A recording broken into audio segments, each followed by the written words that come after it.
Oh, it feels good. Feels like it's going to be a good week here on the program. Hope you all had a great weekend. Welcome into your first lunch break of the week. Chris Schubert here with you for the next 2 hours on KDUS AM 1060. I know it's going to be a good week, and I'll let you in on a little bit of a secret here before we get into all of the Suns that we have to discuss here on the show today. Before every show, I have a routine. I put the show together. I get everything set up here in the studio, and we have two in the building. We have two pinball machines. I always, just a routine of mine, since I started the show, I play a pre-show game of pinball. Guess what I didn't do on Friday? I did not play my pre-show game of pinball. And so if you joined us on Friday, you know the show went a little off the rails. We had to go old school. We were radio only on Friday. All dates back to I did not play my pre-show game of pinball. So this morning, I made it a point to get that game in. I just got done with it before I walked into the studio. A new personal high score, $19.8 million. So I'm feeling great today. This is going to be a great show. It's going to be a great week. We're happy that you're on board with us. The Schubert 6 going into tonight, 4-1 in picks. We are back. And the worst of it all was the first game set the tone. We were 0 for 1. We had to battle back, but rattled off 4 in a row leading into tonight's contest. So we are feeling good here on a Monday. Hope you are feeling good here on a Monday. We are really going to tempt our fate here in a second because I'm going to try to push some buttons.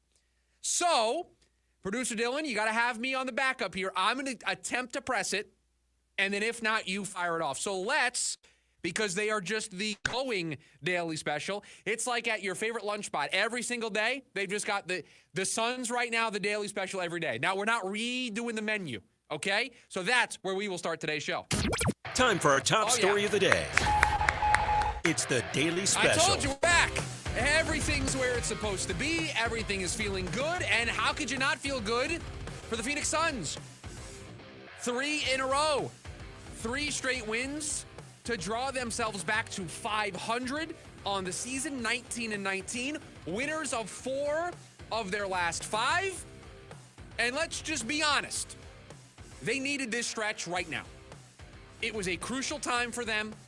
If they continue to ping pong back and forth, or imagine going on a losing streak right now, the last week and a half worth of conversations would be light work in comparison to what we would be having if they didn't have this type of stretch. Now, let's look at who they've beaten in this stretch. Philly, team right now out of the playoff race in the Eastern Conference, a complete mess. Atlanta, I would say a very similar team to where Phoenix is. Middle of the road, hovering around 500, trying to turn their season in the right direction. Utah, the bottom of the bottom in the Western Conference. Charlotte, another team towards the bottom, although this time in the Eastern Conference. So you played 3 teams out of their respective playoff pictures, 2 teams that are some of the worst in the NBA, and an Atlanta team that's very similar to where you are. This was a nice, soft stretch for this team to claw their way back. There is still work to be done. There is still pressure on this team. We are going to talk about today here on this show. They start a stretch tomorrow that could be their season. And I know it's January. It's January 13th, but this could be their season. This 5-game road trip that they're about to be on. So I look at this stretch and I say, this is what you're supposed to do. This is what it is supposed to look like. And oh, by the way, the one loss of their last 5 is to that Charlotte team, a game that you feel like you gave away a little bit, that you should have been able to beat that team, and you didn't. The second leg of a back-to-back. And so this team is turning the corner right at the right time. We will now see if they are able to use this as the ultimate launching pad that it can be, with the schedule being what it is for the next 5 games on the road. I also want to point something out to you all, because I don't know if you feel it when you're watching them. I don't know if you feel it when you see the way the box score breaks down. But do you think it is a coincidence that they are winners of 4 of their last 5, and in all 5 of those games, Kevin Durant was not the leading scorer? Somebody else carried the load. Beal did it twice. We all know that first game in Philly, he came off the bench, led the way with 25. And then 3 times, Devin Booker did it. That's the bigger takeaway. And oh, by the way, all 3 times that Booker has been the leading scorer in the last 5 games for the Phoenix Suns, He's been in the 30s. Are we starting to see Olympic Devin Booker show up? Are we starting to see the old Devin Booker show up, the Devin Booker that we have come to expect from this team? Because let's face it, you look at his season statistics, his averages coming into this last stretch, they are below his career norms. And this team can't afford him to not be the best version of himself when they are dealing with this stretch that they're in right now. And so I don't think it's a coincidence that this team has started to maybe turn things around. And I'm still going to put the maybe tag on it. You can't convince me after a small little 5-game sample size that that's going to overwrite what they've done. We know they're going to be active. There are a couple of moves that we're going to discuss here on this show today that they are potentially looking at making. But if they have turned a corner, and we're not ready to do that yet, but if they have, we may look back at Devin Booker finding himself as the start of all of this, as the thing that saved their season. And we said it. This can't just be Kevin Durant. He is one of the best players in the NBA, but it can't just be him. Somebody else has to step up. Somebody else has to be the Robin to his Batman. Somebody has to be the 1A or 2 option. And when you move Bradley Beal to the bench, it kind of rules out him being able to do that, although we've seen that he is still able to make a big impact off the bench. And so all eyes point to Devin Booker. Well, 3 times in the last 5 games, Devin Booker has led the Suns in scoring, and he's done so by being in the 30s. Those are things that you just stockpile away. You put it in the memory bank and you file it away. If this is the true turning point, if this is the real spot where the Suns turn their season around, it might all be because Devin Booker found that extra level to his game that we know he is able to find. And so with all of the negativity that the last 2 weeks on this show have felt like 2 months, with how much we've been hammering the Suns, and rightly so. Team has huge expectations that they have not met. It is a breath of fresh air today to come in here and talk about a team that is winners of 3 in a row, that has won 4 of their last 5. And you can start to maybe put the pieces of this puzzle together of where this team can ultimately end up. Because they're fully healthy. Royce O'Neal returned to the lineup. They have the big 3. That's been kind of the underlying secret to all of this, is the big 3 have been relatively healthy recently, and they've been going through these bumps. And this roller coaster ride has been up and down. And so as long as those 3 guys are healthy, if this is the Devin Booker that we're going to see, if Bradley Beal can continue to thrive in this role, and Kevin Durant can continue to be the Kevin Durant that we have seen, I would not be surprised for this team to dig themselves out of the hole. They've already put themselves back into a playoff spot. They are that last team in right now. They are the 10 seed in the Western Conference. And so we said it was going to be a good start to the show. We said it was going to be a good week here on the show. And it all kind of stems back to this team giving us something positive. It felt like we were grasping at straws to find something to hold on to believe. And I've told a lot of people, I've said it to you here on the show, I've said it to people who I work with here in the building when they've asked about the Suns. I've said that I'm out, that I don't see it. And I'm not wavering from that position here today, but you certainly moved me back to a place of being able to think that there is something salvageable from this when you go on a run like this and you take care of the teams that you're supposed to take care of. When you look at a schedule, no matter what the sport is, when a baseball series comes up or the NFL schedule drops, you look for those patches where you go, that's where they're going to get fat. That's where the record's going to inflate a little bit. And maybe that's not going to be a true indicator of their talent, but that's where they make ground. This is that time for the Phoenix Suns. We told you how important January was going to be for a myriad of reasons. One of the big ones is this schedule is really nice for the Suns. Now, they have their toughest test coming up with a 5-game road swing, which we're going to dive into in depth a little bit later on in the show. I believe that'll be coming up in hour number 2 of the program, so you're going to want to make sure that you stay tuned for that. And forgive me, we are almost through the entire opening segment of the show, and I have not given you the platform to join the conversation here today. 480-864-1060 is the phone number if you want to get in on anything on the menu here today. I know we've only started with the Suns, but we have NFL wildcard action to recap. We've got some Cardinal stories to dive into. We've got more on the Suns, trade candidates, their schedule, all of it. The menu open to you, 480-864-1060 if you want to join the conversation. I'm feeling good here on a Monday. It feels like we are in for a fun week of shows here. Sometimes you wake up and you just have that feeling. I have that feeling here today. So super excited that you are on board with us here today to start your week. And I'll be the first to admit, it's a lot more fun to do this show when there's positive things to talk about, when you have a Suns basketball team that doesn't want to make me rip my hair out. And if you're watching on the YouTube side of things, you know there's not a lot to rip out. There's not a lot. I just got a haircut a couple weeks ago. There's not a lot to rip out, okay? But they certainly were pushing our buttons on a pretty regular basis. So it's nice to kind of calmly take a step back and have something fun to talk about here on the show. So like I said, 480-864-1060 is the phone number if you want to get in on anything that's on the menu here, or maybe something else completely off the radar for you that you want to join in. That's the phone number for you to do so. On the other side of the break, we have spent so much time here on this program talking about Bradley Beal being on the move. It's been a topic of conversation. We've played sound clips.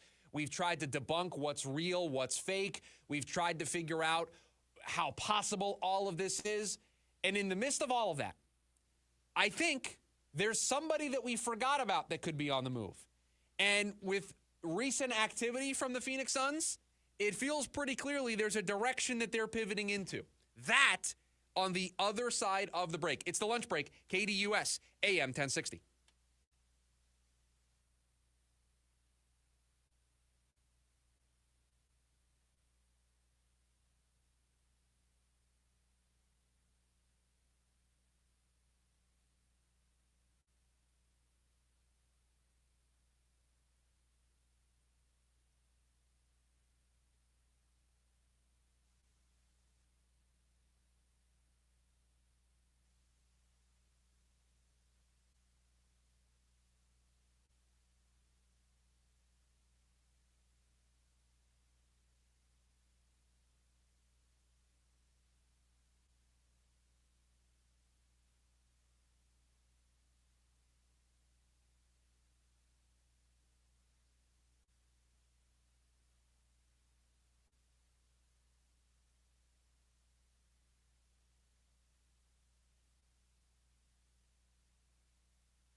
Welcome back into the lunch break.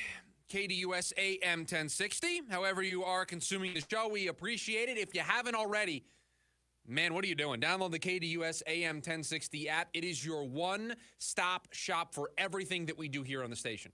You can take this show with you on the go. You can take the Jim Rome show with you on the go. Yes, that's right, Jim Rome 1 to 4 here right after us on KDUS AM 1060. We've got the Dan Patrick Show in the morning. You got the Rooster Sports Zoo on your drive home. All of that in one place, the KDUS AM 1060 app, so you can take us with you on the go. And you have all the video content over there as well. So if you haven't done so already, make sure you download the KDUS AM 1060 app on your Apple or Android device. The Phoenix Suns, Bradley Beal, trade rumors. It has been the focus of conversation on this show basically all of last week. We tried to unpack this from every possible angle.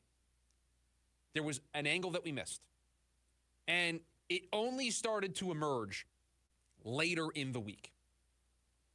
Because if you remember, let's go way back, everybody. Let's go back to last Monday's show. Think about how different this Monday feels compared to last Monday's show. Last Monday's show, we came in here, and the start to our show was the news that Bradley Beal and Jusuf Nurkic were being moved to the bench. That's how we started last Monday. We also talked about the uneasiness that was being reported in that locker room, that folks didn't know what their roles were. There were players unhappy with what their roles were. It felt like a very contentious situation. That's how we started last week. And then the rest of the week was an evaluation of that move. Was it the right move? Did it come at the right time? What are the long-term ramifications of it? And then all of the spider webs that came out of that. The report that the Suns might have been doing it on purpose to make Bradley Beal feel unwelcomed. That was the phrase that was thrown around. Then we got to evaluate how it worked. We saw how it worked against Philly, how it didn't work against Charlotte. And so that was our lens all of last week. The player that we forgot in all of that conversation was Jusuf Nurkic. We spent all of our time on Bradley Beal. And I think rightly so, but we forgot about Jusuf Nurkic. And then as the week progressed, he played 14 minutes against Philly, played 19 minutes against Charlotte, and then he didn't play against Atlanta and Utah. He was a did not play coach's decision, as in you're healthy, you're not sick, you're not hurt, I'm just not playing you. It's a bad place to be. And then we learned that he's not in the game last night against Charlotte because he's out with an illness. The flu is what it was referred to by Coach when asked about it. So let's break this down. Nurk, since being moved to the bench, Nurkic, 5 points, 7 rebounds, a +6 in 14 minutes in the win against Philly last Monday. That was the move to the bench. Hey, it worked. It worked. How sustainable is it? Is this a long-term thing? Okay, that's what we did on Tuesday. They then play Charlotte. 8 points, 3 rebounds, a -22 in 19 minutes. Bradley Beal struggles as well. We kind of raise our hands and say, told you so. Not sure if this is sustainable. Not sure if this works for the long term. Okay, have to reset. And then Nurkic doesn't play against Atlanta. He doesn't play against Utah. And not only does he not play against Atlanta and play against Utah, but remember that Atlanta game. The decision seemingly came out of nowhere. Coach Budenholzer after the game said, just felt like I needed to go with a different group tonight, right? Felt like just that was the better matchup, felt like those two guys. Then Nurkic comes out and says it wasn't communicated to him that he was being benched. So now we've got miscommunication drama and all of this. And now the guy that 4 games ago was the starting center. You traded for him. You traded DeAndre Ayton for this guy. 4 games ago was your starting center. Comes back into the lineup as a bench player. He then gets completely removed from the rotation altogether. And now he hasn't played in 3 straight games. And now he's sick. Now, if you're really sick and you've got the flu, I get it. But you can see how somebody would look at that and connect the dots and say, are you really sick? Or is that a way of saying, stay away from the team while we trade you? I'm sorry for that being the first thought that entered my mind when I saw that he was out again due to an illness. Now, if he's sick, I hope Jusuf Nurkic gets better. I hope he's able to return to this team if that's in the long-term plans, and he's able to be a contributor to this team in the role that they put him in. I don't think he's going to draw back into the starting lineup, so if he is sick, I hope Jusuf Nurkic gets better and gets healthy. But you thought it too. I know you did. You wondered the same thing I did when we saw this report come out that he's now sick with an illness, and you said, really? You just sat him for 2 games. You didn't necessarily handle it the best way. And now all of a sudden he's out due to an illness and he might not be able to go with you on the 5-game road trip. That is a code for we're trading you, stay away. Because rumors started to circulate the end of last week over the weekend that the Suns were interested in moving Jusuf Nurkic. And listen, we told you the benching altogether, not just the move to the bench, but the not drawing into the rotation was weird. The way it was handled was weird. Just didn't like it. rubbed me the wrong way. There are preliminary talks that have been going on between the Phoenix Suns and the Charlotte Hornets. And the framework of the deal would be Jusuf Nurkic going to Charlotte. Nick Richards would be coming back. There would be some draft picks involved on the Suns side of things. Richards, an athletic big man, a center, averaging 9 points per game and 7 rebounds per game. The idea here is get more athletic down low. You've got right now Mason Plumlee, who, let's face it, an older veteran player. I don't know how much you can have him and ride with him as your starting center. He feels very suited for your backup center role where he's limited in the minutes that he's going to play. And if you're basically sending Jusuf Nurkic to the moon, because that's what you're doing. You haven't played him in 2 games, 3 games now due to the illness. He's not going to be with you apparently on the 5-game road trip. You have told him to get on the next rocket ship to Mars. I mean, you have sent him as far away from this team as humanly possible. So if that's what you're doing, if that's what you have decided as an organization you are going to do, because let's face it, if behind closed doors they've had a conversation with Nurkic and they've said, we're trading you, or we're at least entertaining the possibility of trading you, I don't know how you walk back all of the moves that they've done here. I don't know how you walk back from you're benched for 2 games altogether. You now have an illness, and maybe that's real, and so we only have the 2 games. But how do you walk back from you're not in the rotation at all to, oh, Nurkic, so happy that you're back. So happy that you got over the flu. We'll get you back in there for 15 minutes a game, 20 minutes a game. That doesn't feel possible, right? It doesn't feel like that's the conclusion that this story comes to. And so you start to see the reports. You start to hear about the end game here, and the puzzle starts to come together. And so we spent all our time, all our focus on Bradley Beal and the no trade clause and finding a suitor and Jimmy Butler and paying Jimmy Butler, and rightfully so. It would be a major shift in the way this team operated. To move on from Bradley Beal, to bring in Jimmy Butler, to sign him to the extension, to do all of that, all that we unpacked last week. That's a major change. That's taking out a member of the big 3. No offense to Jusuf Nurkic, but he is, while he was a member of the starting 5, he's a role player.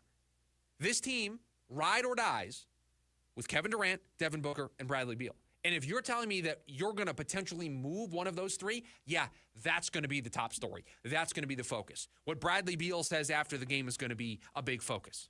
What all the national reporters are saying or hinting at is going to be a big focus. But in all of that, we also missed the Jusuf Nurkic angle here. And as the week has developed, this is now where we sit here on a Monday. I can't see Jusuf Nurkic drawing back into this lineup for the Phoenix Suns. And I said it last week, and I'm going to further emphasize it here today. We are full on, producer Dylan, this falls on you as well.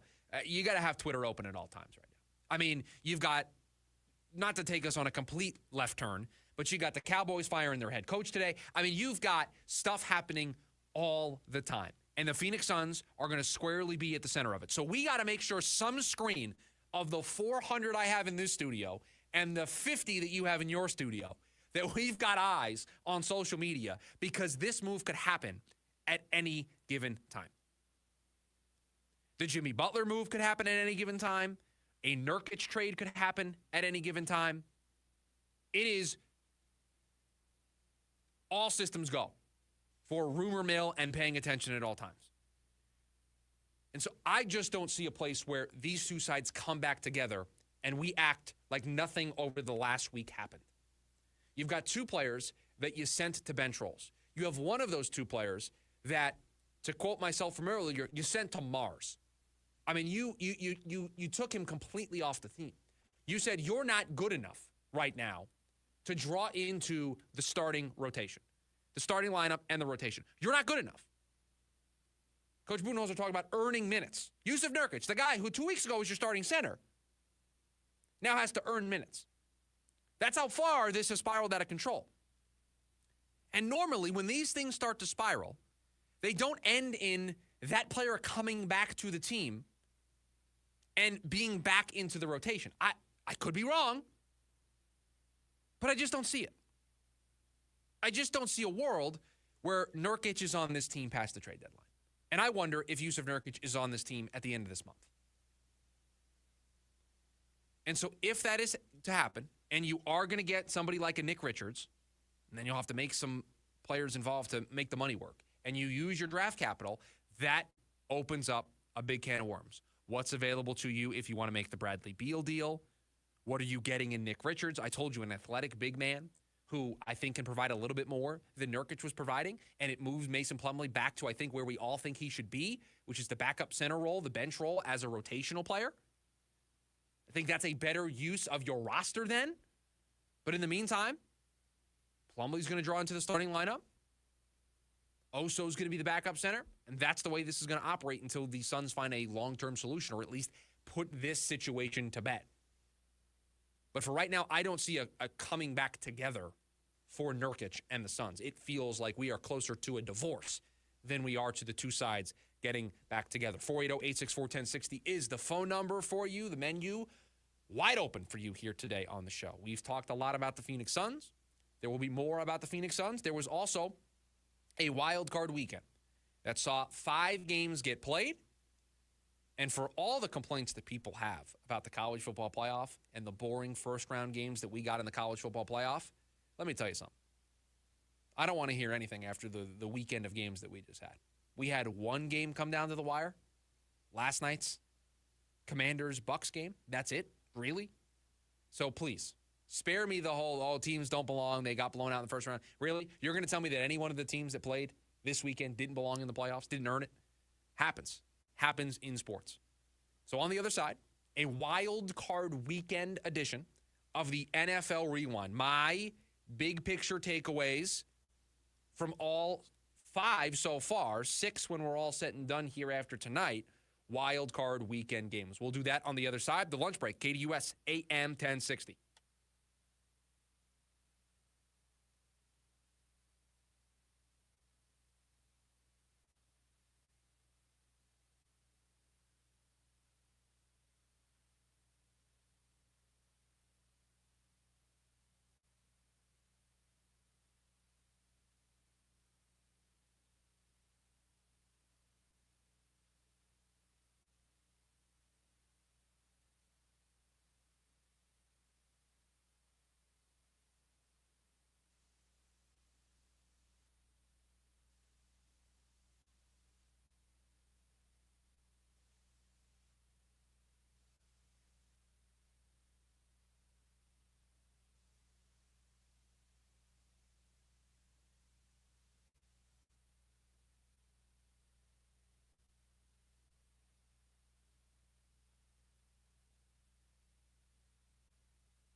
Well, we know a couple of the teams that will be moving on to the divisional round of the NFL playoffs. 5 of the 6 wild card weekend games in the books.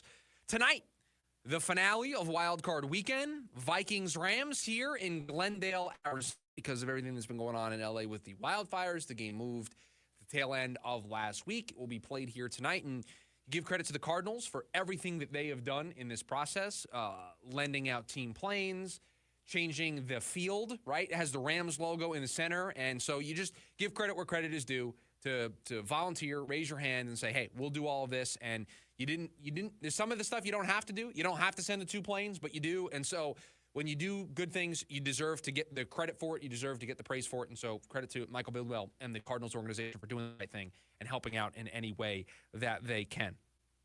That being said, there were 5 games that were played this past weekend. And now we can do the NFL Rewind. And listen, this is nice. It's cozy. Do you feel it? It's more roomy here for the NFL Rewind. I don't need Titans, Jags taking up some space in the NFL Rewind. I don't need Jets, Patriots taking up space in my NFL Rewind. This is what we build for. We build for NFL Rewinds like this where we can talk about Chargers, Texans, right? So we've got some fluff. So everybody kick back, relax. You're on your lunch break, okay? We've got space. We've got time. Let's dive into the wild card weekend NFL Rewind. We'll go in order. We start with the Texans beating the Chargers. And the takeaway is, where did that come from? On both sides. Where did that come from? From Houston? I don't think I've seen a performance like that from them start to finish all season long. Really? Truthfully, when you think about the caliber of an opponent that they play, right? Just a playoff game. Just the Chargers. This is a good football team. Sure, you can put that type of performance up against I'm just throwing them all under the bus today. The Titans, the Jags, the Colts. You can do that when you play your division. You can do that when you play the Panthers. It's hard to do that start to finish in the playoffs. And the Texans maybe giving us a little bit of a reminder of, hey, don't forget about who we were last year. Don't forget about us. We're still a good football team. We're well coached. Our defense is always going to bring it. We're always going to have a little wrinkle for you to confuse you. And boy, did they confuse Justin Herbert, because where did that performance come from? Where did that performance from Justin Herbert come from? And when you, on that stage, have that type of stat line, and producer Dylan, maybe you can check this to make sure I have it correct, but what was it? 4 interceptions in the football game last night? Or over the weekend on Saturday? Did he throw for more than 250 yards in the game? I mean, you want the big stage. You want the bright lights. You turned a corner as a franchise. We hired the right coach. We're not going to do things like that. We're not going to embarrass ourselves. Well, you embarrassed yourself, and you opened the door for all the narratives of, hey, Justin Herbert, you're good, but are you great? You're good, but are you elite? Should you be in that upper echelon of quarterback? Should you be in the conversation with Joe Burrow, with Lamar Jackson, with Josh Allen, with Patrick Mahomes? Should you be up there? Because people put you up there. People put you up on that pedestal. I at times have said, raw talent, ability, he's up there. And he has performances and games where you put him in that tier. Saturday, not in that tier. 4 interceptions, 250 yards, 275 yards. I mean, it wasn't a marquee performance from Justin Herbert. He didn't throw. I, on this show, foolishly told all of you, I'm feeling it in the gut. I'm feeling this is where Justin Herbert reminds everybody, hey, you just think we're a team that runs the ball and plays good defense? No, I can still sling it. I felt it in my gut. My gut, very wrong.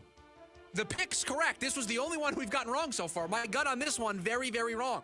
The Texans moving on to the next round. They will take on the Kansas City Chiefs in the next round of the AFC playoffs. The Ravens defeat the Steelers 28-14. This game proved every narrative correct. Every narrative we had about both of these teams going in it was proven to be true. The Steelers, how long have I been telling all of you? And I don't like to be the radio host that talks at you. I like to talk with you. And the conversation we've had on this show is, give me the last big game the Steelers have won. They're 0-6 in their last 6 playoff games under Mike Tomlin. But put that to the side, because that wasn't the conversation we were having on this show. We were telling you, remember what they did against the Chiefs on Christmas. Remember what they did against the Eagles. Remember what they did against the Ravens. Remember what they did down the stretch in every single big game they played that had importance, that was a litmus test, that was supposed to show us that Mike Tomlin was getting more out of this group. Every single one of them. You had the same result. Producer Dylan, I don't want to put you on the spot here, but I have a legitimate question for you. Can you tell me the last time the Pittsburgh Steelers had a lead in a football game? The Steelers, the last time they led in a football game. I have no clue. December 8th. The last time they held a lead was the beginning of December. The writing was on the wall for the Pittsburgh Steelers. They were not this upper echelon team in the AFC. They had a ceiling. They reached it. Russell Wilson had a ceiling. Credit to Mike Tomlin. An excellent job to get this season and this record out of the Pittsburgh Steelers. All the credit in the world. But everybody who had been watching them, specifically down the stretch, could have told you, they're not beating the Ravens in the postseason. They're not beating the Bills in the postseason. The Chiefs, they're not on that level. A nice story. Another great year for Mike Tomlin. But still, a quick exit.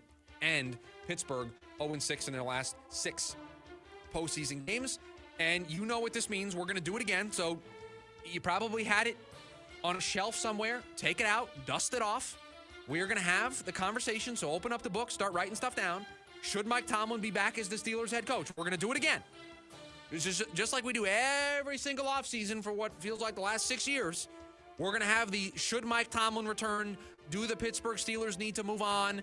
Are they getting the best out of each other? All of those narratives right back. And on the other side, because they deserve just as much credit, the Baltimore Ravens dominated that football game. And if you think, and I get it, you may want to see it next week in Buffalo, and you would be right for thinking that. But this is not the Baltimore Ravens of old. Derrick Henry is a difference maker for this team. Lamar Jackson with a great analogy. He's like Lightning McQueen in Cars. He's just gone. He's just off to the races. You can't catch him. I now need somebody to put some Cars sound effects into Derrick Henry run highlights. It probably already exists on social media. If it does, I need to see them. He brings a different element. And I know postseason performances don't matter. Lamar Jackson is your MVP, everybody. I told you this a couple of weeks ago. I told you, not Josh Allen, Lamar Jackson, your MVP. Another big-time performance from him, and now they get another chance. Another trip to go up to the buffet and prove to everybody that they belong, that they can beat teams like the Bills and the Chiefs. That's what they have next week. Speaking of those Buffalo Bills that they are going to face, the Bills, despite giving up an early 7-0 lead, you thought to yourself, wait a minute, is Denver crafting the upset? Is Denver going to walk into Buffalo and end their season and force all sorts? You thought the Mike Tomlin drama was going to be loud. If the Bills lose in the first round, the Sean McDermott noise would have been very, very loud.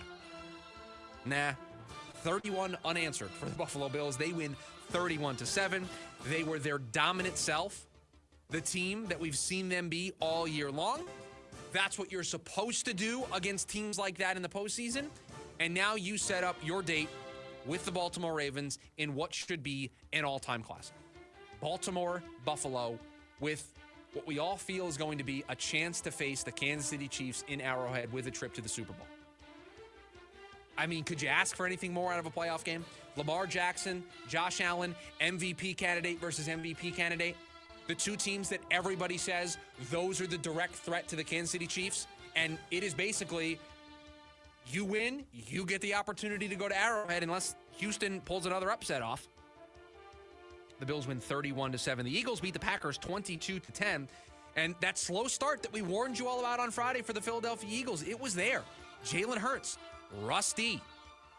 This team all around on offense, rusty. Now, I'm going to potentially Producer Dylan, you tell me if this is okay with you or not. I might take a page out of A.J. Brown's book, and literally out of his book, and during breaks, read in the studio.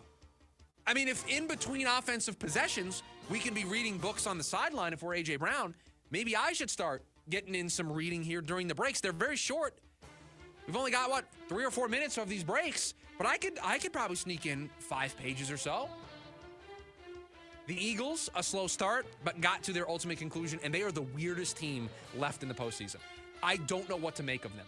The drama should have them out of the playoffs, yet they just keep on moving. They move on with a 22-10 victory over the Packers, and we mentioned it. The last game of the weekend, the most exciting game of the weekend. The Commanders, a field goal that doinks in. Their first playoff win in, you ready for this? Everybody sitting down? Nearly 7,000 days. The Washington Commanders win their first playoff game in 6,945 days. Their reward for doing so, their reward for going down to Tampa and beating the Bucs 23-20, a date with the one-seeded Detroit Lions. Have fun with that, Jane Daniels. Have fun with that, Washington Commanders. That game's going to be a lot of fun because either way, whichever team wins, you'd be really excited about that team being one win away from the Super Bowl, moving to the NFC Championship game. So that is where things stand. Tonight, the Vikings will take on the Rams. We are hoping for the Rams to win the football game, so we have a 5-1 week in the Schubert 6. Right into the postseason, we had that little bump in Week 18. We're 4-1 so far this week, hoping to continue with a big week this week, 5-1. Coming up on the other side, 480-864-1060 for you to get involved in the entire menu that we have here so far. We wrap up hour number 1 of the lunch break. One team got eliminated this past weekend in the NFL. There's a lot of talk about this one team, why it is a lesson to be learned, and it's a lesson that the Cardinals can pay attention to. That's next on the lunch break, KDUS AM 1060.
Back to wrap up hour number 1 of the lunch break. Appreciate you being here on the Monday edition of the show. Hope you all had a great weekend. Do we like this weather? I kind of like it. I'm enjoying the brisk nature to the morning. And I think that's probably the nice way to describe it. It's been a little bit on the chilly side, but I kind of like it. I like being able to wake up in the morning, maybe go for a nice walk, get outside, and it's cool. It's nice. I think it's a refreshing way to start the day. It's different than waking up in the morning and walking outside and it's already 95 degrees.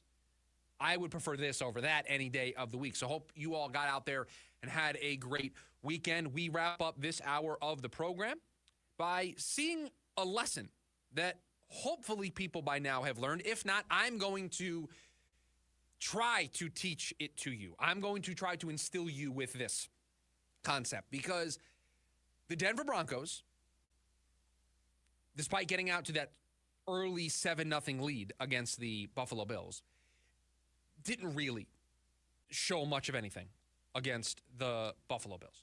31 unanswered for the Bills. They win 31-7. Bo Nix, rookie quarterback in his first playoff game on the road. Sean Payton returned to the postseason. They struggled to gain really any type of momentum, any type of flow after the Bills took over the lead despite the 7-0 start. And I saw it all over the place.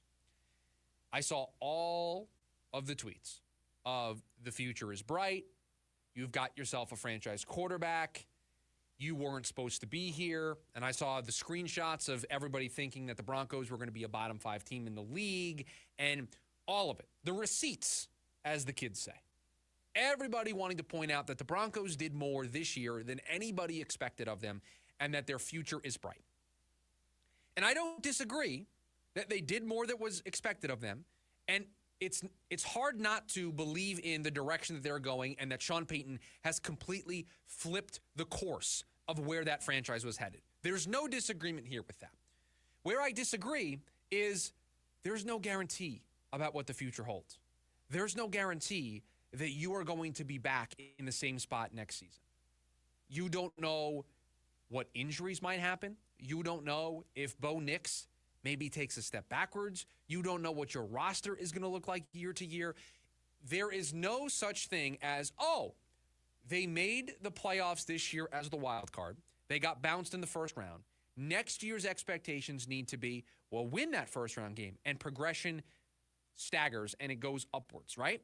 There's a phrase, and I had a buddy, any chance he could use this phrase, he would use it. And we had so many back and forths about this phrase. And he won the argument. He's convinced me that this is the way that you have to look at this.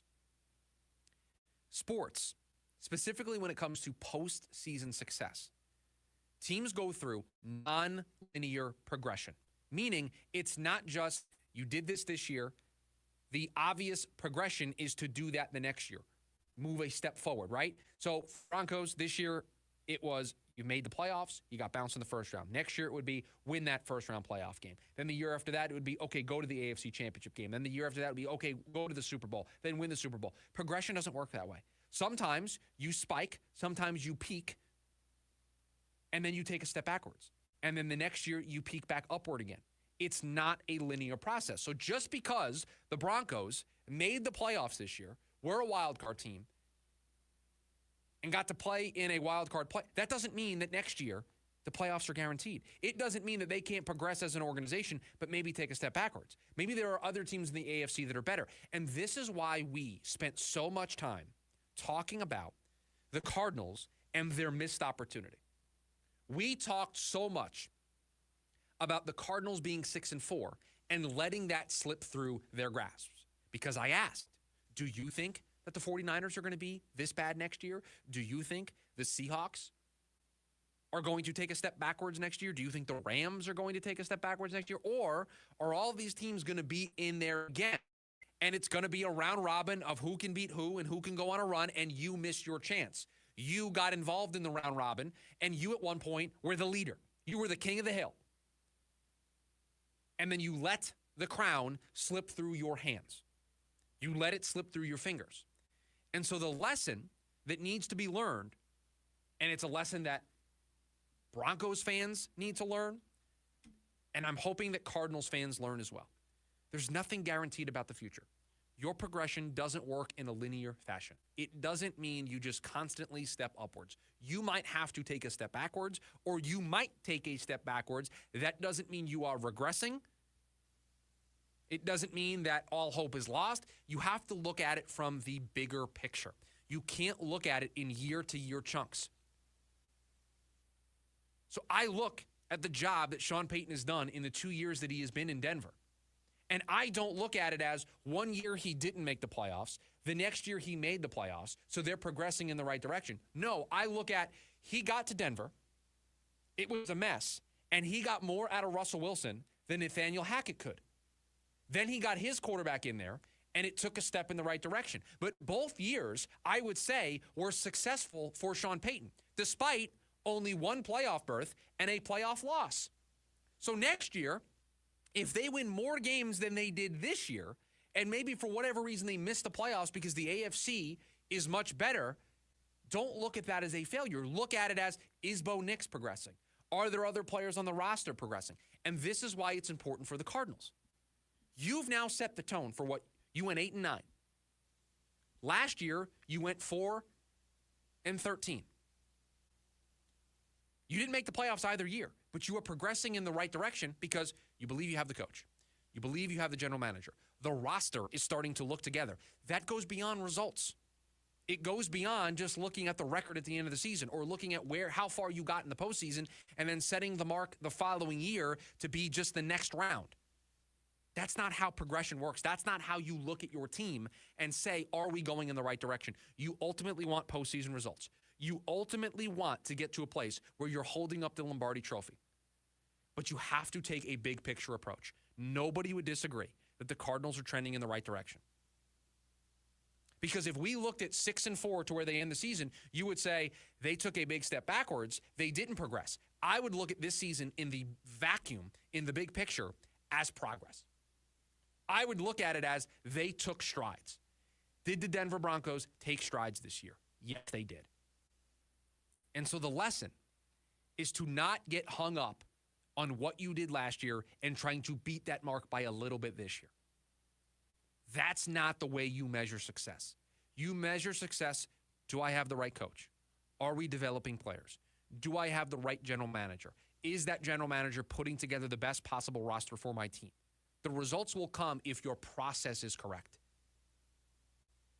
Now, the difference between the Broncos and the Cardinals is I do think there is a necessity to make the playoffs for the Cardinals to show that what you are building is going to pay off because you went from 4 wins to 8 wins, and you showed that year-to-year progress. If you take a step backwards and you aren't in the playoff race, I now have 2 of 3 seasons where you weren't in a playoff race.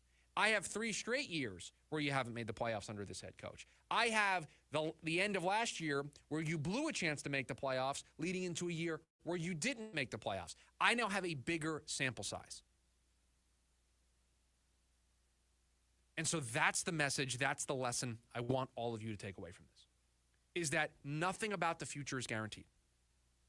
And when you automatically attach that to the end of a season, and I get it, you want to be proud of your team, you want to be proud of their effort, you may truly believe that the future is bright, but there's nothing that's guaranteed about that future. There's nothing.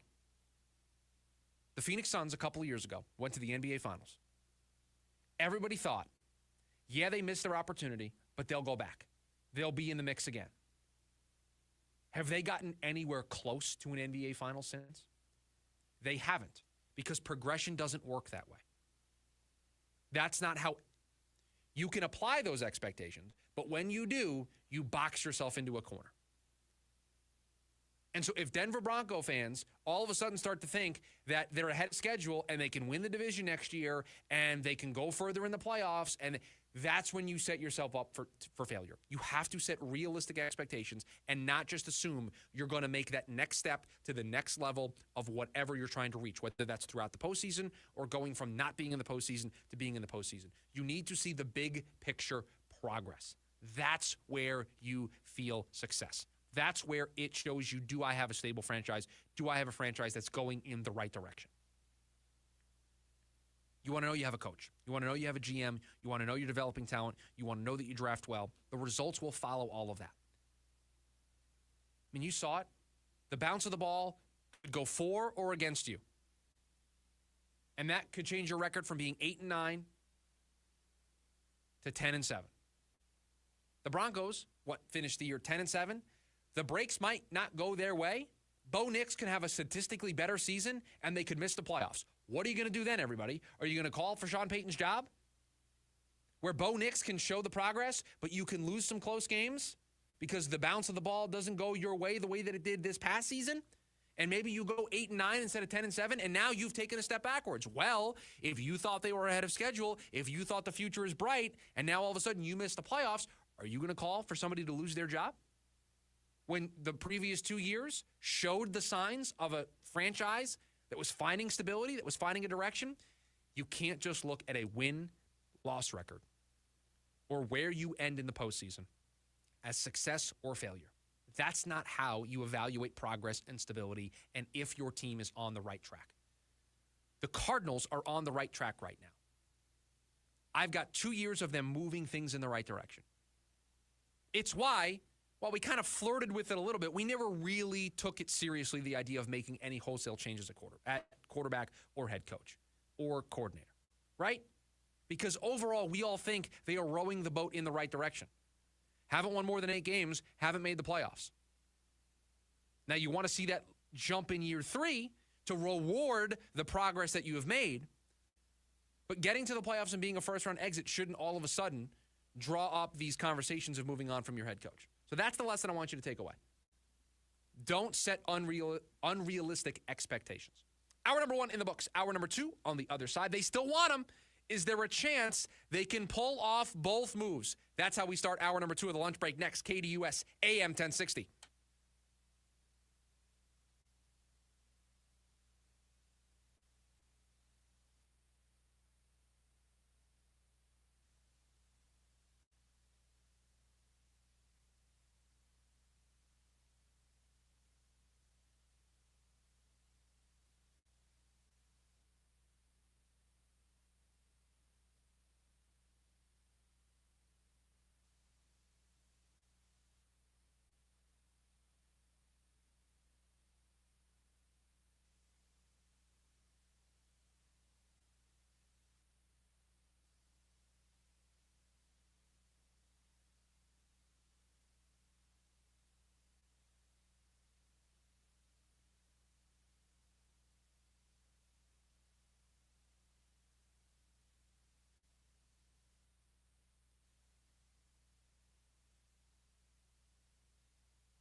Hour number 2 of the program, the lunch break, KDUS AM 1060. We appreciate you joining us here on your lunch break. We got you till 1 o'clock. As always, Jim Rome at the top of the hour, 1 to 4.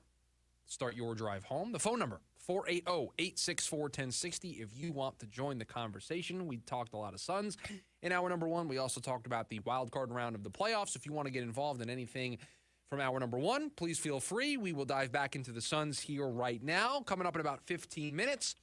An under-the-radar thing for us to focus on this offseason for the Arizona Cardinals. That coming up in about 15 minutes from now. But back to the Suns. Jusuf Nurkic potentially being traded. We know the Jimmy Butler rumors are not going away anytime soon. And you would think, at least if I was in Pat Riley's shoes, I would want a resolution to all of this. It's why I have producer Dylan on Twitter Watch. It's why I have him monitoring social media basically throughout the entire show. Because if I was Pat Riley and I knew that Friday Jimmy Butler was coming back from his, 7-game suspension for, I'm going to make sure I quote it correctly, conduct detrimental to the team. So he gets suspended for 7 games from the team. They talk about wanting to find a resolution to this. They understand that Jimmy doesn't want to be here anymore, and they're going to facilitate a way for this to come to a conclusion. Well, you suspended him for 7 games. That suspension lifts on Friday. You would think you wouldn't want to get to Friday and have Jimmy Butler still a member of the Miami Heat organization to where you have to do this awkward dance of, do you want to play him? You don't want to play him. You don't want him to get hurt. You, more than likely, would like to find a solution to this. You would like to find a trade partner. You would like this to be a chapter that you can put behind you, despite you not wanting to probably acquiesce to Jimmy Butler. If there's anything we know about Pat Riley, he does not want to play ball here. He's not interested in giving Jimmy Butler exactly what he wants, which, for all intents and purposes, is a move to Phoenix.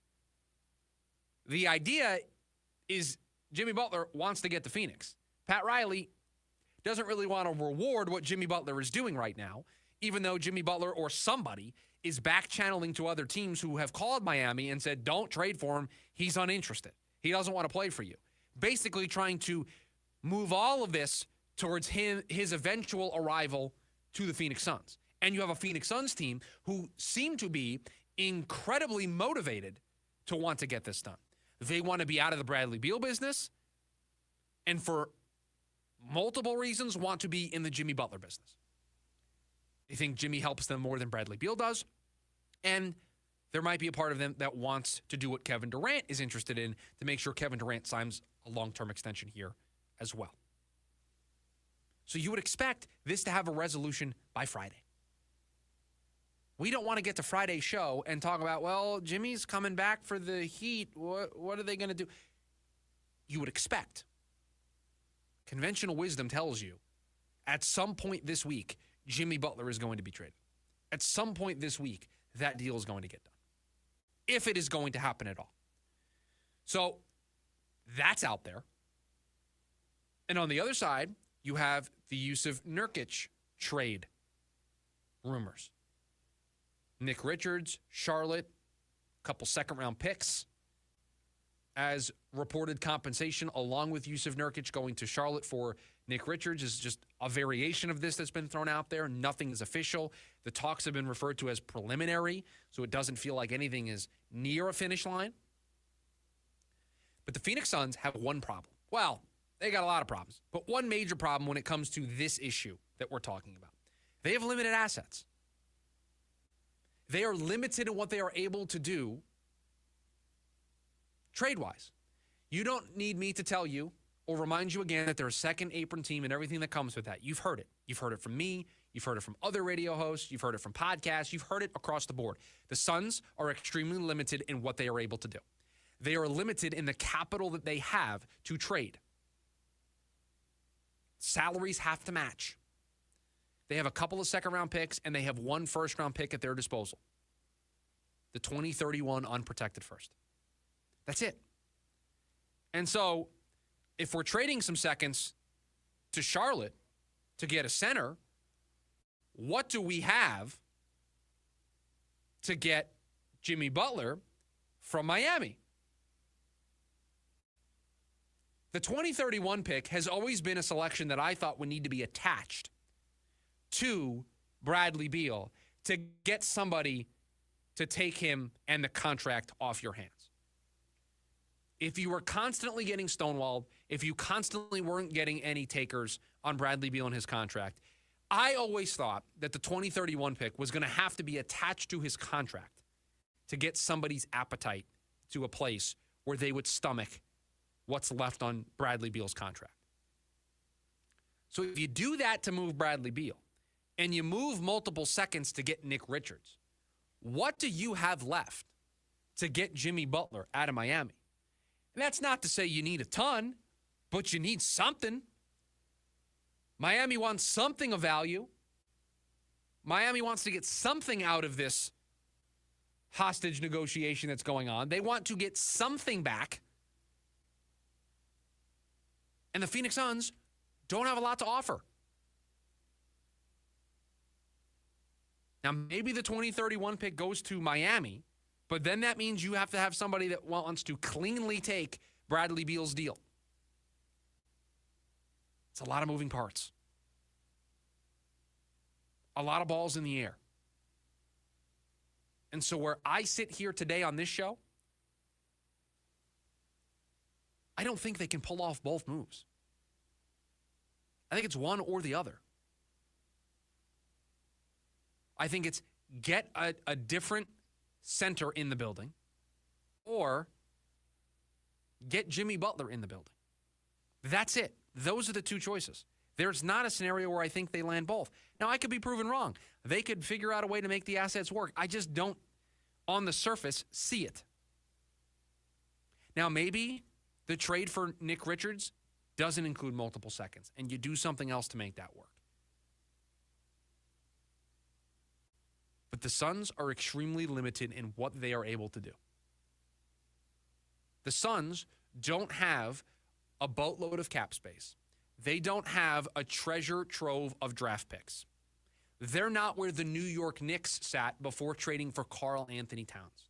They are not where Oklahoma City sits, sitting on a bunch of draft picks and young assets, potentially, although you don't really need to if you look at where they are in the standings, ready to strike if a superstar breaks free. They don't have that luxury. Every move they make, every trade that they attempt to get past the finish line comes with consequences. It comes with further limitations on what they are able to do. It further locks their roster in place.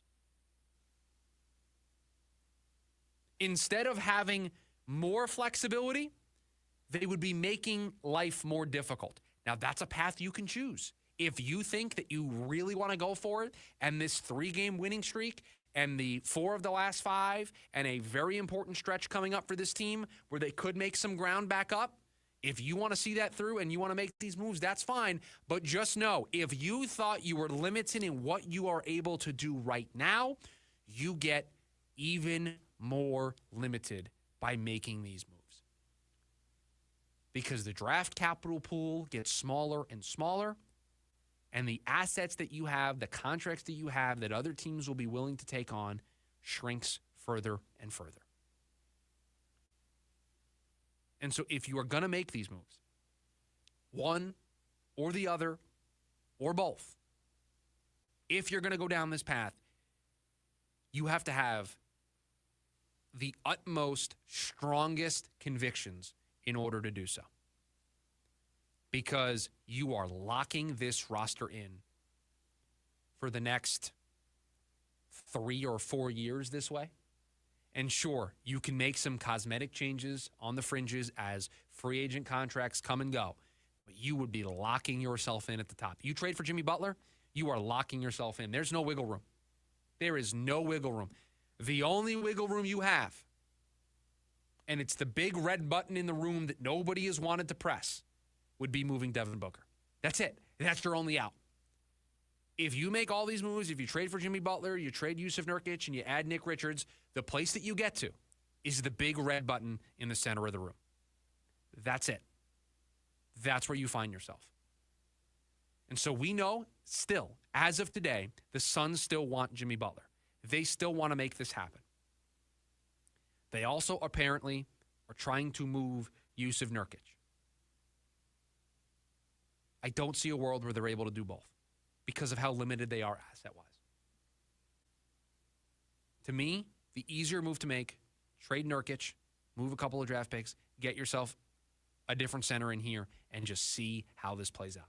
Because that move doesn't really impact you long-term. You keep the 2031 draft pick, you keep Bradley Beal, you keep the other contracts that might have some value like a Kevin Durant or a Devin Booker. You keep at least a little bit of the flexibility if you want to escape at the end of the season, if you're trying to find the escape pod. But you make both of these moves, you get Jimmy Butler, you trade Yusuf Nurkic, you move the 2031 pick, you give Jimmy Butler the contract extension, you do all of this,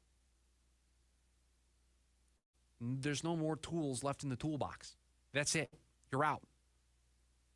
You don't have much in there anyway, but you're running out if you do this. So I think they pull off one of them, and I think it's way more likely that it's Nick Richards or a center type with Yusuf Nurkic going out than it is Jimmy Butler walking through that door for the Phoenix Suns. Coming up on the other side of the break, is there an under-the-radar move that the Cardinals need to be focusing on this offseason? That's next on the lunch break, KDUS AM 1060.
480-864-1060, the phone number for you to join the conversation here today. Welcome back into the lunch break, KDUS AM 1060. Make sure you download the KDUS AM 1060 app so you can take us with you on the go. And now you can listen to the Jim Rome Show via the KDUS AM 1060 app, 1 to 4, Monday through Friday.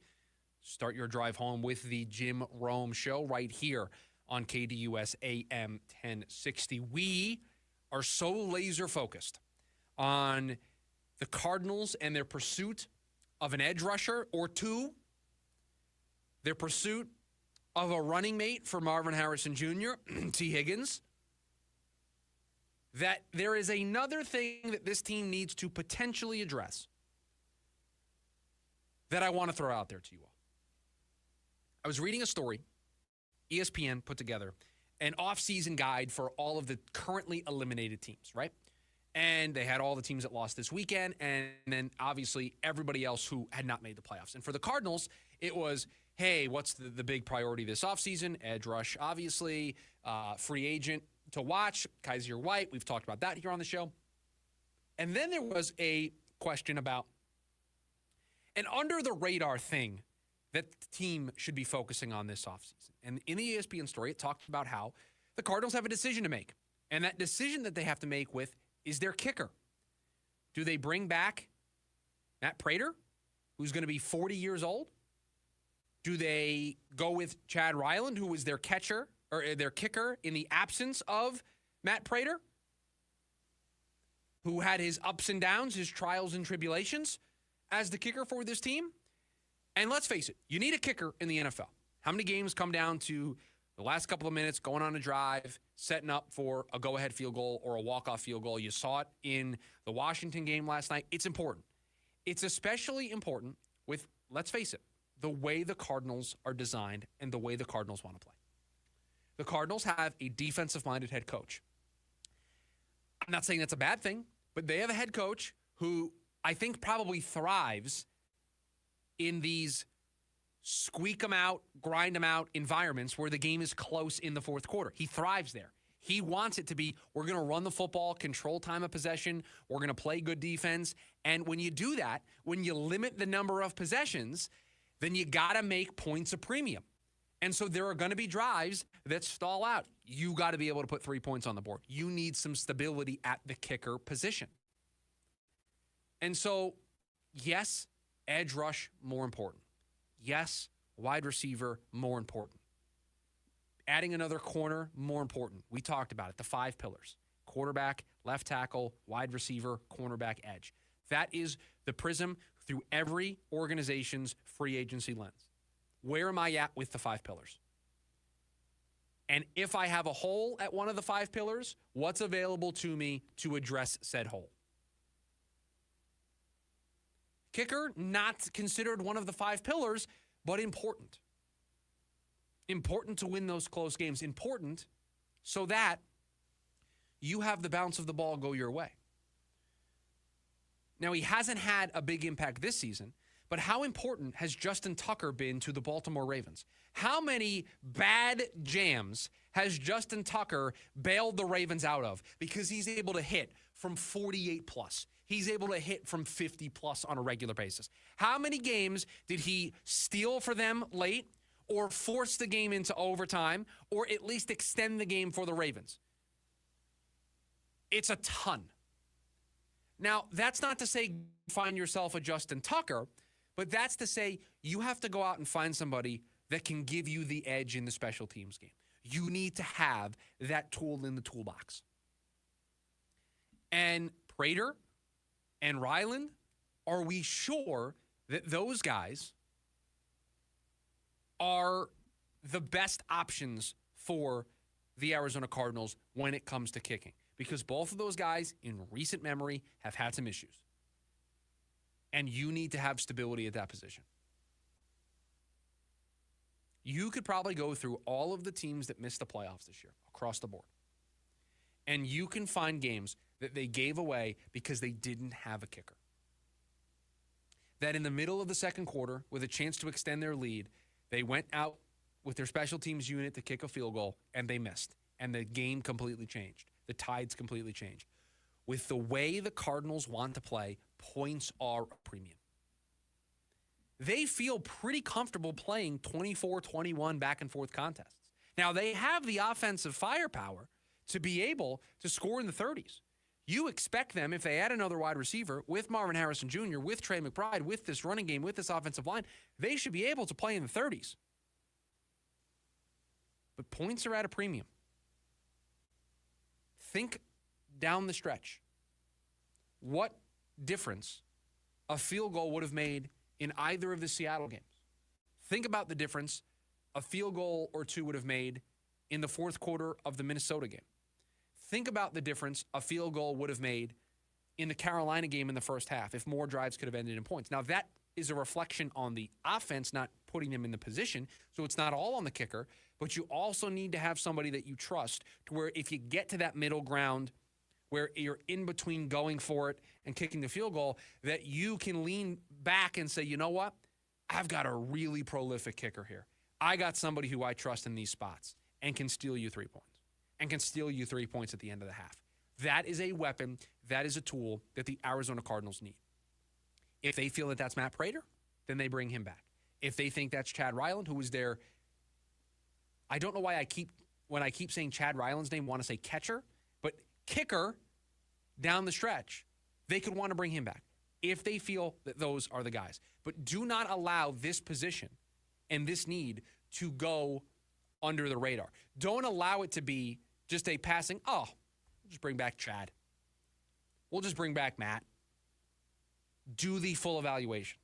Evaluate whether or not you can get better in that regard. Because even with those two guys, there are moments throughout the season, and I'm sure you're thinking of them now, of times where this team didn't put 3 points on the board, and it would have been a difference maker. And so we're all focused on the pursuit that this team needs to have to get multiple edge rushers. We're very consumed by the top of the wide receiver market and the movement that we have on this show to sign T. Higgins. We may need to start getting some imaging going for the sign T. Higgins bandwagon that we are starting here on this show. That's where all of our pursuits have been focused on. But don't allow the little things to fall through the cracks. And this is what makes good organizations, that they don't allow these things to fall through the cracks. That they focus on these things, that they're thinking 4 or 5 moves ahead, that they're thinking 1 or 2 years down the road, that they're able to look at free agency and say, can we upgrade at this position? And with a team that has a boatload of cap space, and I mean, they've got $70 million at a minimum. Depending on where you look, it's 70. Some places it's 80. I feel comfortable saying at least $70 million in cap space this offseason. There is not a single upgrade that this team would want to make that they can't. They have the assets. They have the cash. They have the cap space to upgrade anywhere they want on this roster. If they want to find an upgrade, if they identify an upgrade at any position in free agency, they have the means and the resources to get that done. And so a thing like who your kicker is in 2025 shouldn't fall through the cracks. It shouldn't fall under the radar. It should not be a last-minute thing where you just bring back the guys. And personally, if it was me, I would reset at the kicker spot. I would bring somebody else in. I think both of those guys had moments where they're untrustworthy. And so you got to find somebody that you can stick in there that is trustworthy, that can steal you 3 points, that can be that go-to down the stretch, fourth quarter, 3 seconds to go, field goal to win it. You got somebody that you trust in that spot. And I don't know if last year we fully trusted who they had kicking for them in those key games. And so to be handcuffed in that way really hurts your ability to steal football games. And that's the difference between maybe being 8-9 and being 9-8, or being 8-9 and being 10-7. If you have somebody that can steal you points throughout the game and can be consistent, reliable, and come through in those clutch moments, then you have an extra tool in your toolbox. So there is an under-radar thing for the Cardinals to focus on this offseason. Keep pursuing edge, keep pursuing wide receivers, get another corner in here, focus on the 5 pillars, but don't let other things fall through the cracks.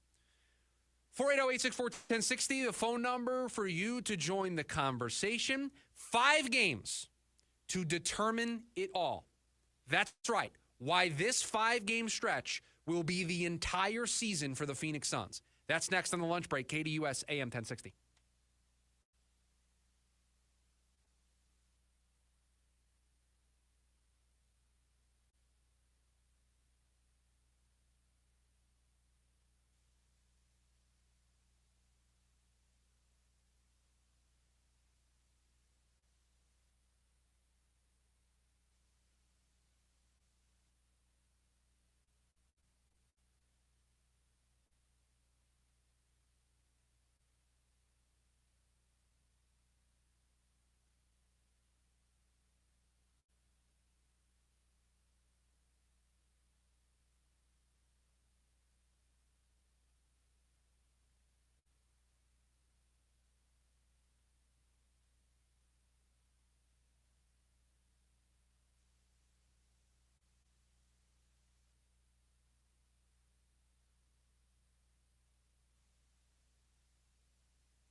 Starting tomorrow, a 5-game road trip for your Phoenix Suns.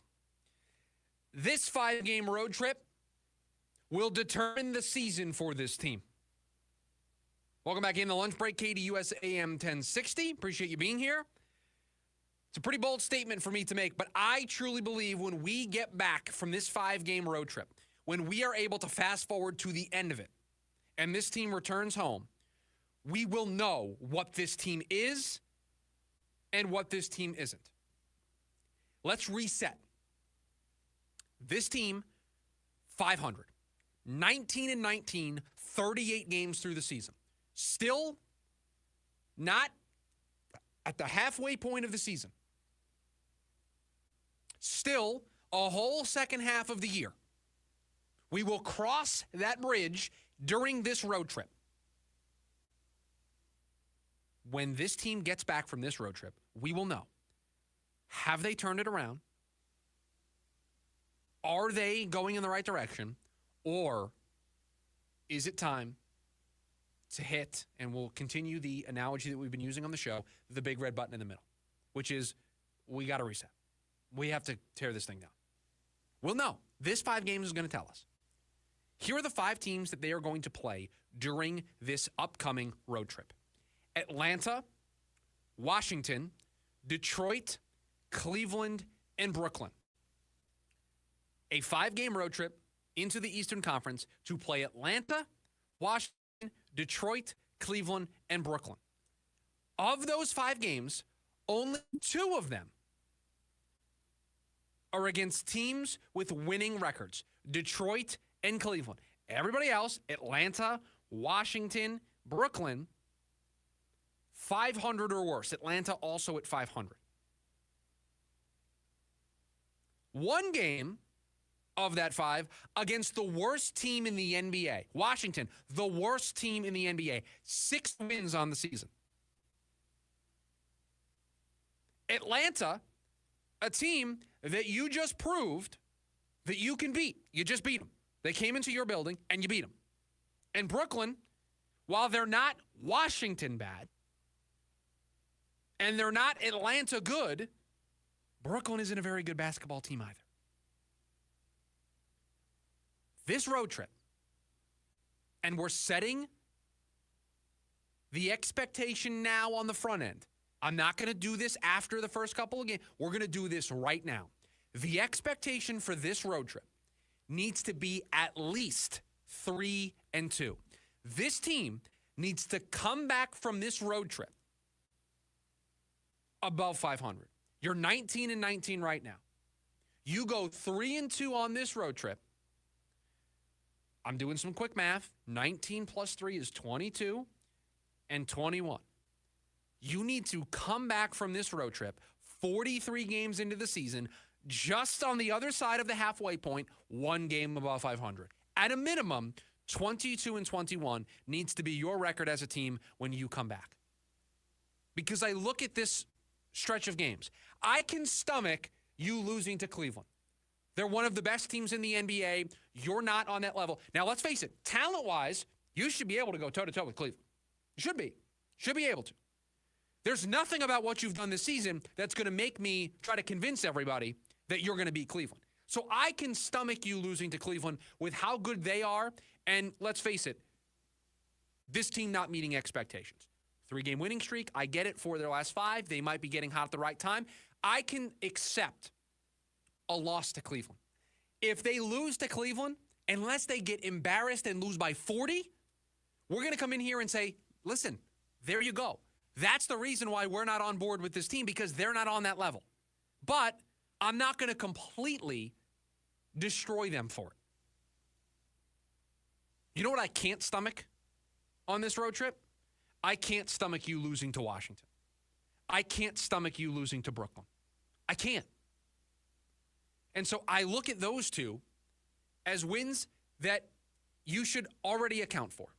And I've given you 1 loss that you should immediately account for. So 5 games, I have you 2-1 already with games that you cannot lose. You cannot lose to Washington. You cannot lose to Brooklyn. You can lose to Cleveland. I can accept that. That's 2-1. That means I'm giving you the other 2 games to steal 1. Atlanta and Detroit. Steal me 1 of those games. And oh, by the way, I've already watched you recently, during this current streak you're on, beat Atlanta. 3-2 has to be the minimum. You do anything worse than that, you come back from this road trip. Let's say you come back from this road trip and you lost to Washington, and you lost to Cleveland, and you lost to Atlanta, and we're talking about a 1-4 road trip past the midway point of the season. What are you supposed to do with that? What do you want me to do with that? Do you want me to try and say, oh, no, everything's fine, just trade for Jimmy Butler, or make this move or make that? No. Enough will be enough at that point. We can play these reindeer games right now and try to convince ourselves that this team is still in it, that this team is going to turn a corner. And we can look at a 3-game stretch and 4 of the last 5 and again, play these reindeer games and convince ourselves of it. You may still just trying to hold on to your faith in this team this season, that they can still do something. I'm on record with this. This team's not going anywhere this year. This is the stretch for them to prove me wrong or to prove me right. I'm not asking you to go 5-0. I'm not asking you to go 4-1. I'm not asking you to go 5-0, win every game by 20 points, and look like the best team in the NBA. I'm asking you, at least in my mind, to do the absolute bare minimum. And the bare minimum is beat the teams that you're supposed to beat, Washington and Brooklyn. I'm not going to ask you to beat Cleveland. And then find another win between Atlanta and Detroit. With as much respect as I can put into this statement, I don't care that all 5 games are on the road. I don't care that there might be some back-to-backs. I don't care that it's a lot of travel. I don't care. What I care about is this team in the toughest time that they have had to show me some resiliency, to show me that they can overcome some adversity. Because if you can't overcome this right now, if you can't look at this stretch and see the opportunity that's in front of you to turn your season around, and we get back from this stretch and they're below 500 and they had a 1-4 trip or a 2-3 trip, if I can't see you overcome this adversity, if I can't see you overcome these hurdles, why should I think for even a second that you're going to overcome adversity in the postseason if you were to get there? How am I supposed to expect you to overcome adversity potentially in a play-in tournament if you can't, in the middle of the season, face this adversity that is set up, let's face it, pretty nicely for you? 2 teams with winning records in this 5-game stretch. So I don't care that they're on the road. I don't. You're playing the worst team in the NBA. You're playing a Brooklyn team that isn't very good. You're playing an Atlanta team that you've already beaten. I mean, I can't lay this out any more strongly. This is it. This is the moment. You either do it now or you're never going to do it. So when they start their road trip tomorrow, just have this in the back of your mind. No, they got to get to 3. They've got to get to 3. When they come back, it needs to be 3 wins. And it's pretty easy to find the 3. It's pretty easy to find the path for them to do the bare minimum to get above 500 and to at least maintain the status quo. Now, I don't want to be this guy because truthfully, I don't think I care that much. I just don't love the look of this. They moved the start time for the Detroit game because they're playing in Detroit. That game is the same day that the Lions will be hosting the Commanders. Devin Booker is a big Lions fan.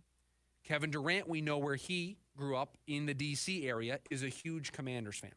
They did not move the game because of this, but they moved the game, and there's been a lot of talk of, and there's apparently a bet between Durant and Booker on this, and they will be going to the game after they play Detroit. I don't love potentially that being our focus right now. You've got a season hanging in the balance. Because I'm here to tell you, if you struggle against Atlanta and Washington, and then I kind of see a lazy effort against Detroit, knowing where you're going afterwards, you better be 3-0. Like, I don't want to say it, but Atlanta, Washington, Detroit, we know you're going to the playoff game. I better not see a picture of you in the box after your team's 0-3 on this stretch. So you better find some wins early during this road trip. If your priorities are in the wrong spot and this team goes 1-2 or 0-3 on these first 3 games, boy, is that going to be a bad optic. And I can tell you, next Monday's show, not going to have the same nice feeling that this Monday's show has felt. We're going to go back to what last Monday's show has felt like. So just warning everybody now, it's all fun and games. And it might not matter at the end of the day. And truthfully, You're big football fans. If you take care of business and you want to go enjoy the game, I'm not going to have a problem with it. But it's going to be a really bad look if you go 0-3 to start this stretch and then you go to the basketball game or the football game, or you go 1-2 and specifically in the Detroit game, you look flat. It's going to open up a huge can of worms. So just please, from an optics perspective, win the Detroit game. Have that be the one that you steal. Please. 5 games to determine their entire season. This is it. This is the 5-game stretch that is going to tell us everything about this team. On the other side, we've done a lot here today on the show. There are even more things to do. We're going to pile them all on the plate.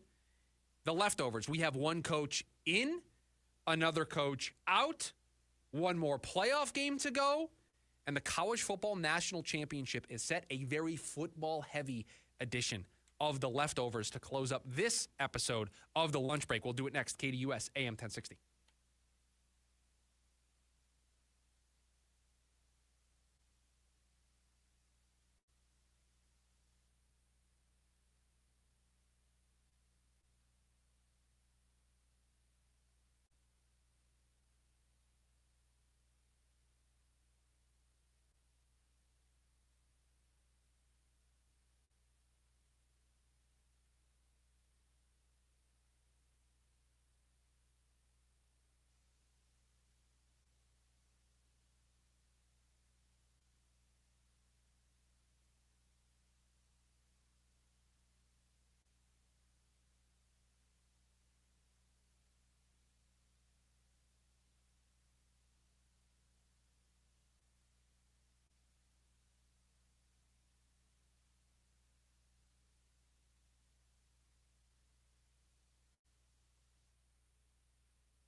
One more segment here on the Monday edition of The Lunch Break. Jim Rome at the top of the hour, 1 to 4. And then you got the Rooster Sports Zoo, 5 to 6.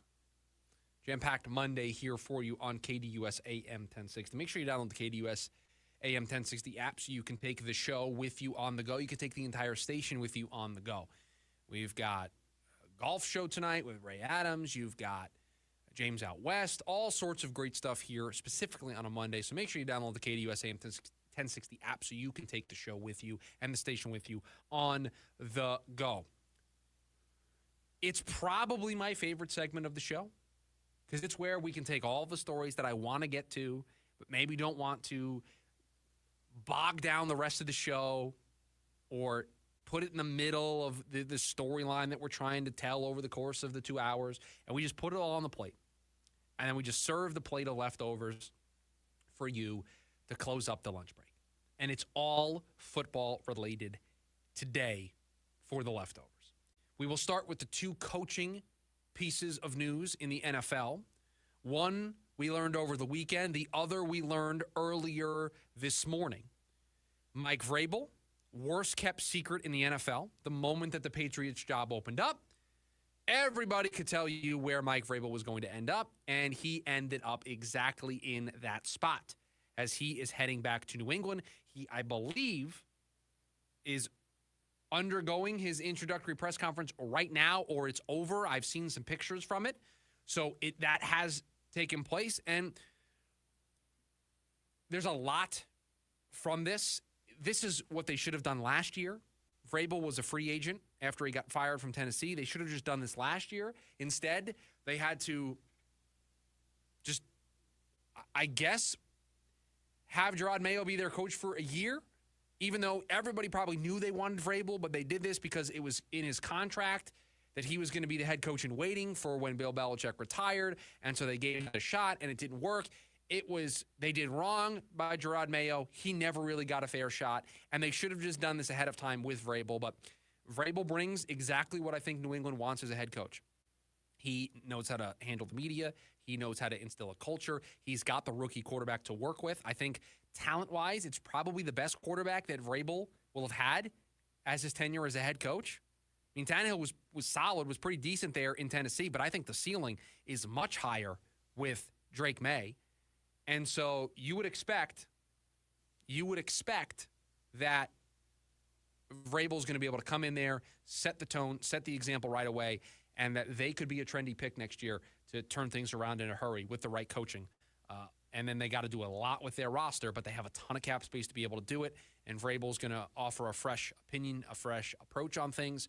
And that is probably scary for the rest of the AFC if the Patriots are able to turn things around pretty quickly. The other NFL head coaching news, Mike McCarthy out in Dallas. So they had up until tomorrow with an exclusive negotiating window.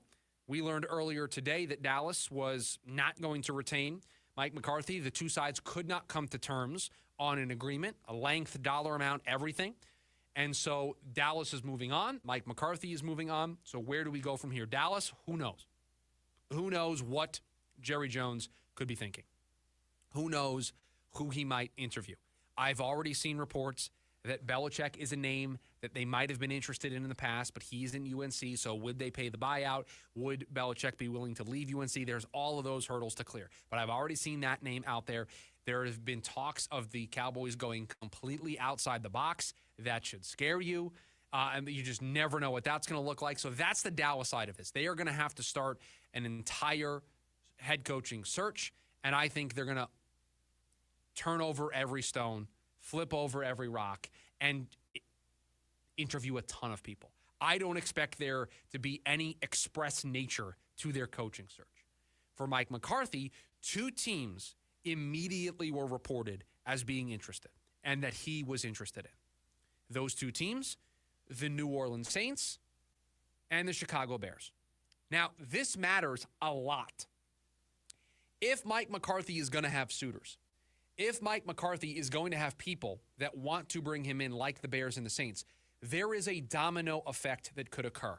Let's just talk about the Saints for a second. Right now, as it stands, pre-McCarthy being let go or them parting ways, the favorite to land the Saints job was Aaron Glenn. Because of that, the favorite to land the Jets job appeared to be Brian Flores, the defensive coordinator for the Minnesota Vikings. If McCarthy were to go to the Saints, that would free up Aaron Glenn, also a defensive coordinator, who has ties to the Jets because he played there and started as a scout there, to go to the Jets, which would then leave Brian Flores potentially without a dance partner.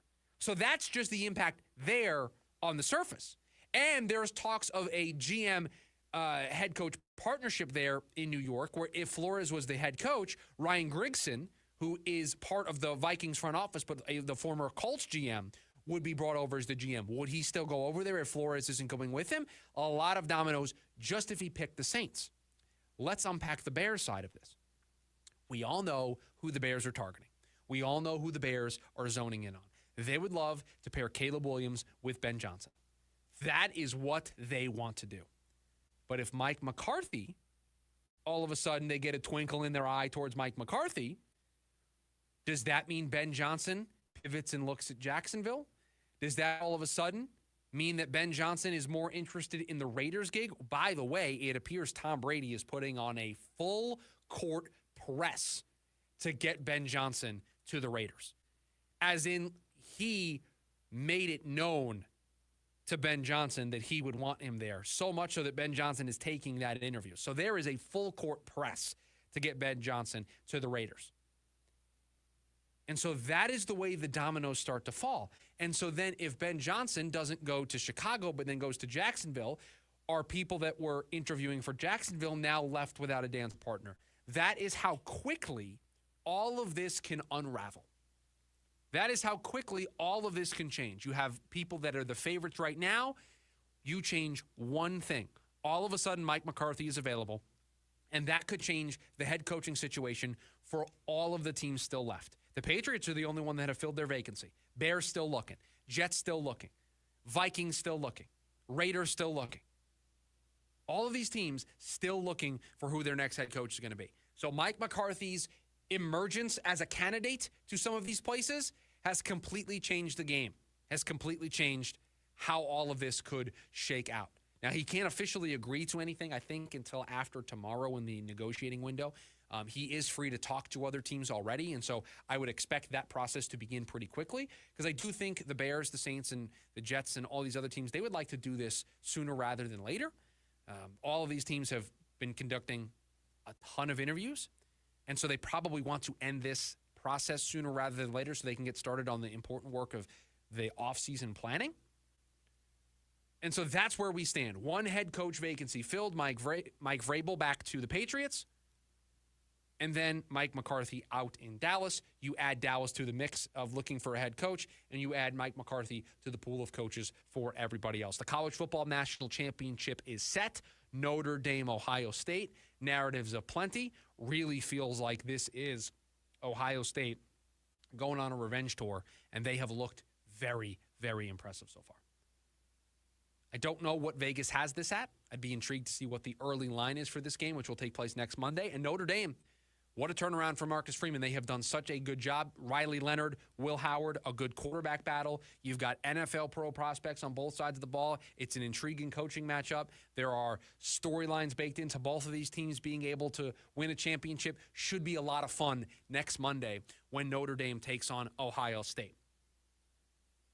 One more playoff game for us tonight, and it's here in Glendale, Arizona, as the Minnesota Vikings will take on the Los Angeles Rams.